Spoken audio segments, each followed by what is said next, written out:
I'm being guided to tell you that it's okay to hold your head high. Um, some of us carry this wound when we're kids. We're like this bright, joyful thing because God created us that way. And the people around us might have not understood that that was okay or that that was even safe. And they might have tried to suggest to you that you hold your head down and submit to them because they were torn down so bad. Like a dog or a horse, they were broken.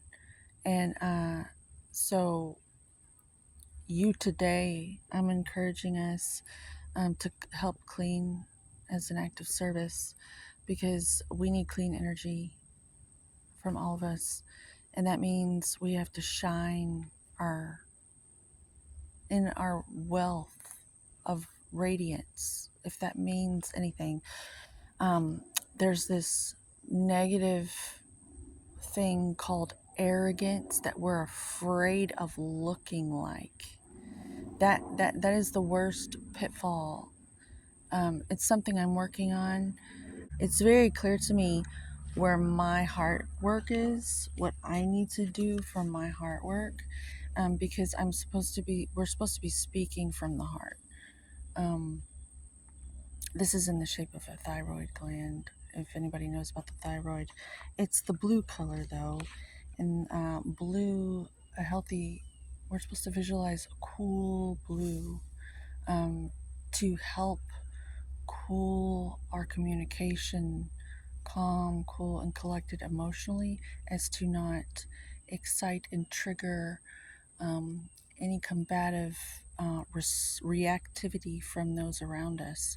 That is very wise at this time to be cool, cool with your words. Um, cool Hand Luke, one of my dad's favorite movies. Uh, that was for someone, or it was for no one, and I just mentioned it. This is just that I just go with it and I rap and I flow because um, I trust everything to sync up and line up with the timing. I trust the people that will need to hear these words that I have, this medicine I have, this good energy that I have to offer. I trust that it will meet the right people. I trust there will be people who need my energy, and I'm gonna put it out there. And I encourage you to put yours out there. If you've always been the therapist of your family, and they have you in like a scapegoated position. I'm being called to talk about these goats I just learned about in Italy that literally walk up a wall of a dam because they have to survive. There's this salt up there that helps them with their calcium intake, and if they don't get that salt, they'll die, supposedly. But they literally walk up almost a perfect vertical angle to get up this wall, this dam, hundreds of feet in the air. It's in Italy. You can look it up. It's very interesting. Um, and it said that the mother, the baby, the mother and daughter goat the daughter goat will follow the mother goat. And I've been a scapegoat of my family, and I'm learning to become one of those wall scaling goats instead, because I have to show my daughter how to survive in this world. And if I don't, um, you know what a scapegoat is, right? I don't want to speak on the dark side of what a scapegoat is. The bright side of a scapegoat is they always get out. They always find a way out, and we're gonna focus on that. They always find a way. You just can't keep them in the cage. And then we're being encouraged right now to learn how to walk up the walls that are put in front of us. There are no more mountains anymore. But sometimes there's walls that people might, like a master in disguise, as the universe encouraging you to see what you're made of, to see what you're capable of, to see if you're worth the gift that it wishes to bestow upon you. Um, Say you were a trillionaire and you were going to give away funding to individuals who you knew for sure would utilize the funding appropriately and it would actually improve the quality of their life. That's kind of like what the universe does. Um, it encourages us to prove right when it's about to fall apart, do you believe you're worth it, this gift that it wishes? It's going to give it to someone. It's going to give the funding, it's going to give the funds to someone. And oftentimes it only gives the funds out to those who take it because they believe they're worth taking it, because it's for their survival and they have to meet their needs. And that's just the law of nature. I see it every day in every species out here in nature. I see it in the squirrel here hanging upside down by its feet, eating like it's nothing. Like, it's so easy for this squirrel to do it because it's been doing it its whole life. It's prepared. It's like nothing. It just leaped. They like literally leap from tree to tree without wings. They're not. They're the goats of our community. These squirrels. I'm just in so much awe over these squirrels. I just love them so much because I feel like they're like the underdog, and I feel like God loves the underdog the most because they see there's like this divine intelligence that sees that you're doing your best, and it's building a case on all of us. And confirmation to me, because that's blue jay, and blue jay means family, and we're all one big family, and whoever inherits that championship ring is gonna be the one that deserves it. And it's what you do in private, it's your thoughts, it's who you are, heartbeat after heartbeat. It's how you respond, it's how you show up. And that's the eggs we're laying. They're all golden because they're all coming from us. When we think there's no one watching, they're always watching, and they're inside of us.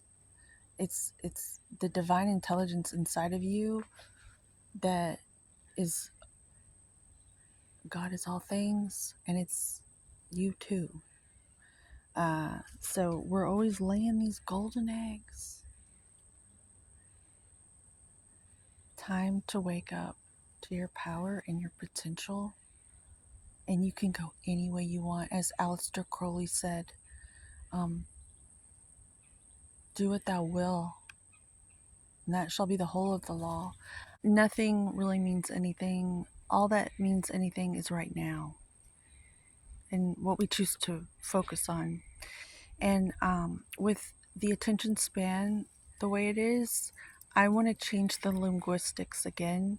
Here's a call to action to speak on the words attention span. I don't think I want such a big open portal for my attention anymore. I think I want a finite attention. I want to, instead of saying attention span, attention finite, attention pinpoint, through the needle of a thread. All the good writers know how to name things really interestingly and cleverly underneath the surface. And it's like this secret code that some people can tap into and see very clearly, and other people who just watch the movie and, it's all just like layers of an onion. You're aware of what you're aware of. Well, Idgie Threadgood didn't fit in, and she was the black sheep because you could tell when she had an itch, she always scratched it. But then she became Tawanda, to wield a wand and to thread good, which means she had the ability to sow her seeds well. in my mind. That's what that means. And at the end, if you've seen Fried Green Tomatoes, one of the best films ever, one of our favorites in our lifetime. um, it's just these names. You start to wake up to the code of the linguistics of the movies. And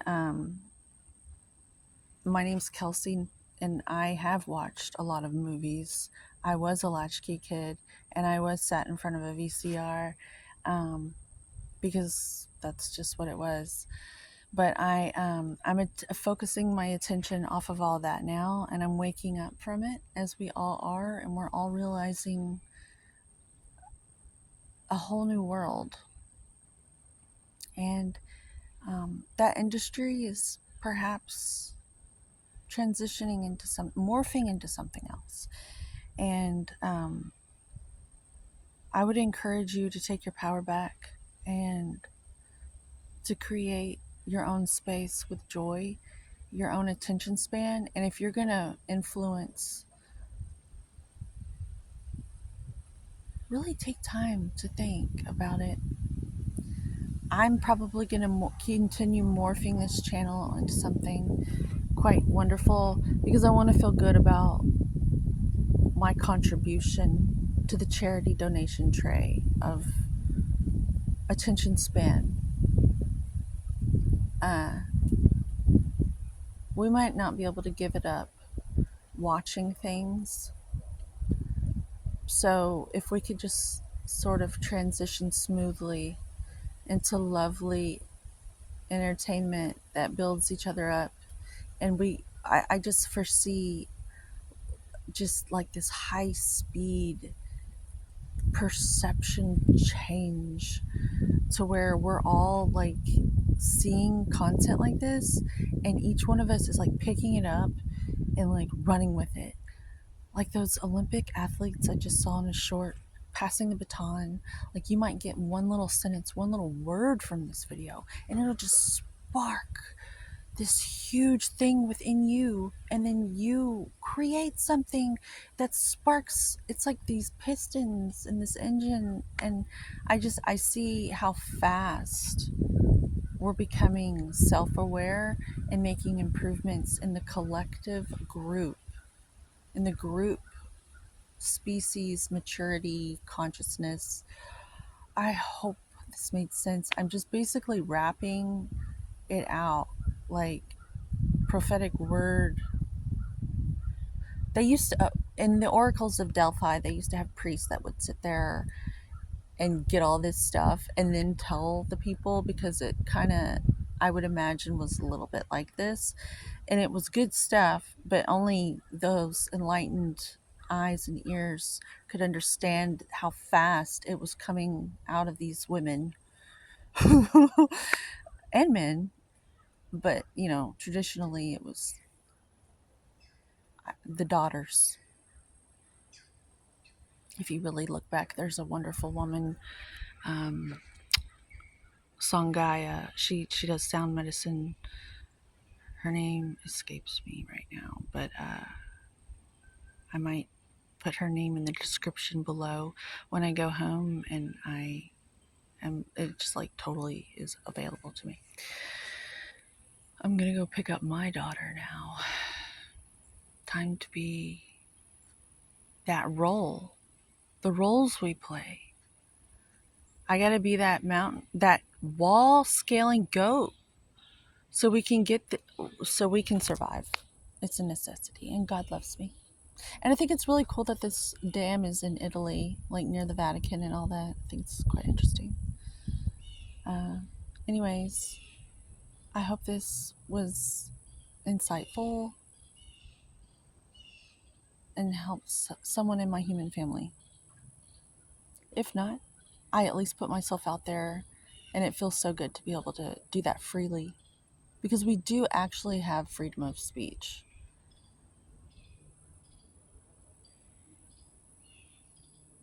So let's get good at what we say,